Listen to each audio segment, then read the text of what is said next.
ETF index mutual funds నేర్చుకుని stock మార్కెట్లో రాణించాలనుకుంటున్నారా? వెంటనే ఈ నెంబర్కి కాల్ చేయండి.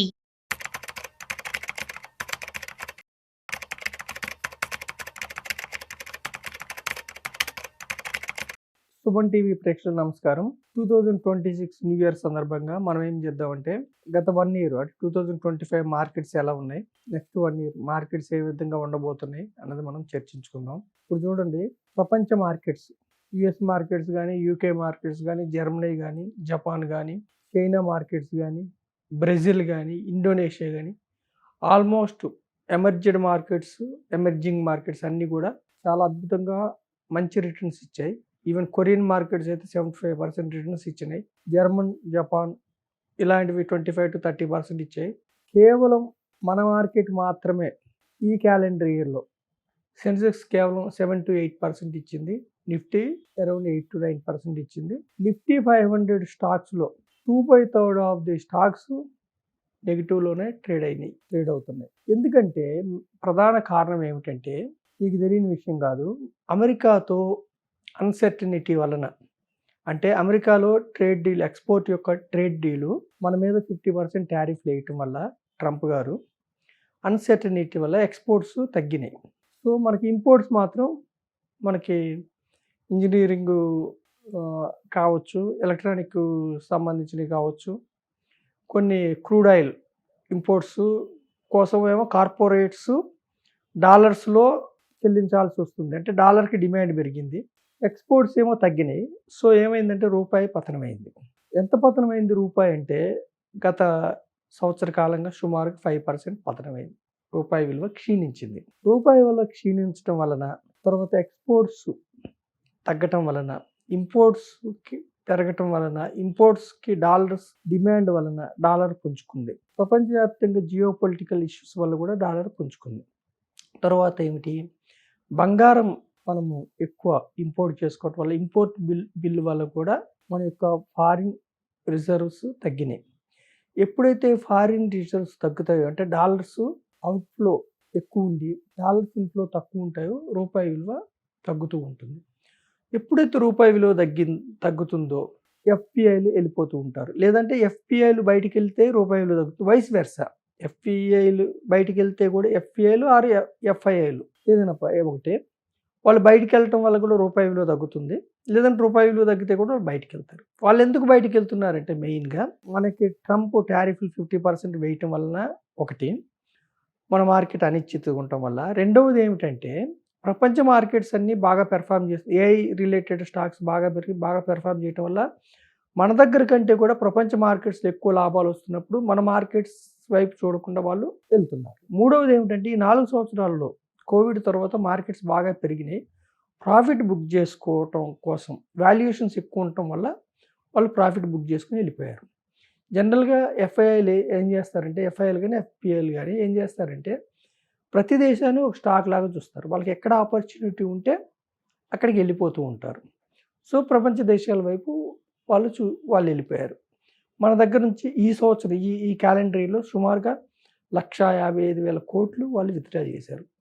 అయితే దాని వలన మన మార్కెట్స్ లాస్ట్ 1 ఇయర్ అనుకున్నంతగా ఇంకా పెరగలేదు, రూపాయి విలువ క్షీణించడం వల్ల కూడా.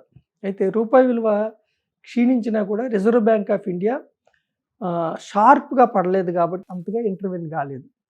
అయితే 2026 మన మార్కెట్స్ ఎలా ఉండబోతాయి, మనము నేను వ్యక్తిగతంగా 2026 మన స్టాక్ మార్కెట్స్ ఆశావాహంగా, అంటే పాజిటివ్గా ఉంటాయి అని నేను ఎక్స్పెక్ట్ చేస్తున్నాను. ఎందుకు ఎక్స్పెక్ట్ చేస్తున్నానంటే, మన 2025లో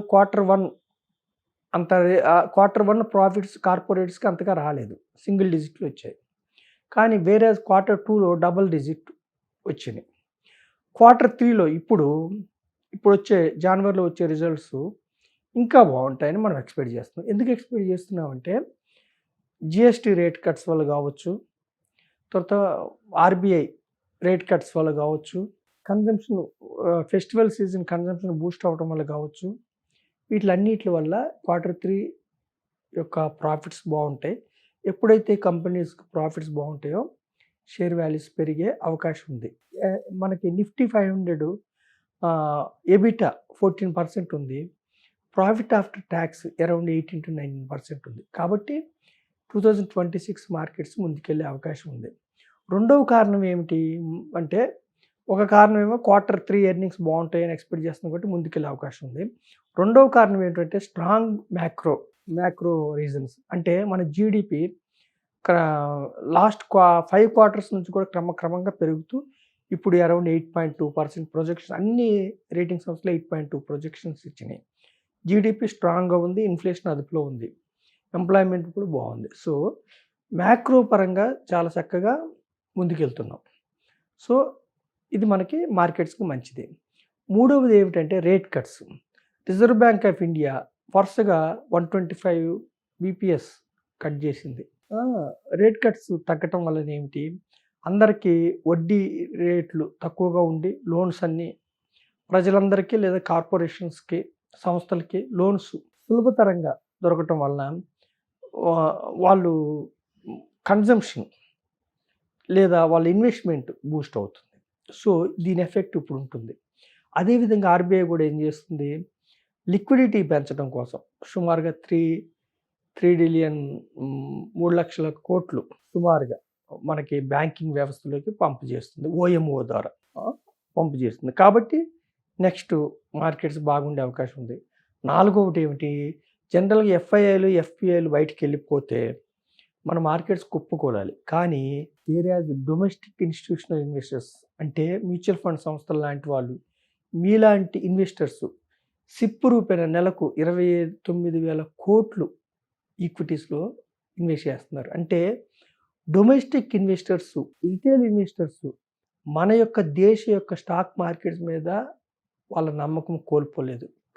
ఎఫ్ఐఐలు ఎఫ్పిఐలు వెళ్తున్నా కానీ మన స్టాక్ మార్కెట్ని మన డొమెస్టిక్ ఇన్వెస్టర్స్ నిలబెడుతున్నారు.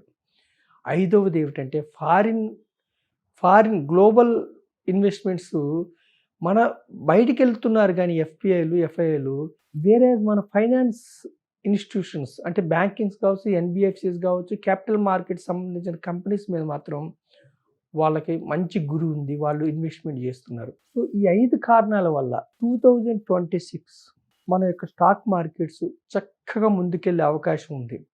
ఇక్కడ ప్రజలకు మనం ఏం చెప్తున్నామంటే, నేను ఎప్పుడు కూడా ట్రేడింగ్ని ఎంకరేజ్ చేయను, అంటే ఫ్యూచర్ అండ్ ఆప్షన్స్ని ఎంకరేజ్ చేయను. ఫ్యూచర్ అండ్ ఆప్షన్స్ కాకుండా ఇన్వెస్ట్మెంట్ కూడా బ్లూ చిప్ కంపెనీస్, ఫండమెంటల్గా స్ట్రాంగ్ ఉన్న కంపెనీస్, ఫినాన్షియల్ సెక్టార్, ఒకే రంగం కాకుండా వివిధ రంగాలు, ఒక 4-5 రంగాలు, ఒక ఇన్వెస్ట్మెంట్ చక్కగా డీసెంట్గా ఒక పోర్ట్ఫోలియో డిజైన్ చేసుకుని ఇన్వెస్ట్ చేసుకోండి, లేదంటే మ్యూచువల్ ఫండ్స్ ద్వారా ఇన్వెస్ట్ చేసుకోండి. మనం ఓవరాల్గా మన వ్యూ ఏమిటంటే 2026 ఆప్టిమిస్టిక్, అంటే బాగుంటుంది. కాకపోతే స్టాక్ మార్కెట్స్లో ఎప్పుడు కూడా ఒకేలాగా పెరగదు, అప్ అండ్ డౌన్స్ ఉంటాయి. ఎప్పుడు కూడా ఏ కరెక్షన్ వచ్చినా కూడా ఆపర్చునిటీ కింద తీసుకోండి. కొంత డబ్బుని క్యాష్ ఇన్ హ్యాండ్లో ఉంచుకొని ఆపర్చునిటీ వచ్చినప్పుడు మళ్ళీ రీఇన్వెస్ట్ చేసుకోవడానికి ప్లాన్ చేసుకోండి. స్టాగర్డ్ వేలో ఒకటేసారి మొత్తం డబ్బుని ఇన్వెస్ట్ చేయకుండా ఒక స్టాగర్డ్ వేలో, ఒక సిస్టమేటిక్ పద్ధతిలో ఇన్వెస్ట్ చేసుకొని ముందుకెళ్ళమని నేను సుమన్ టీవీ ప్రజలకు తెలియజెప్తున్నాను. కృతజ్ఞతలు.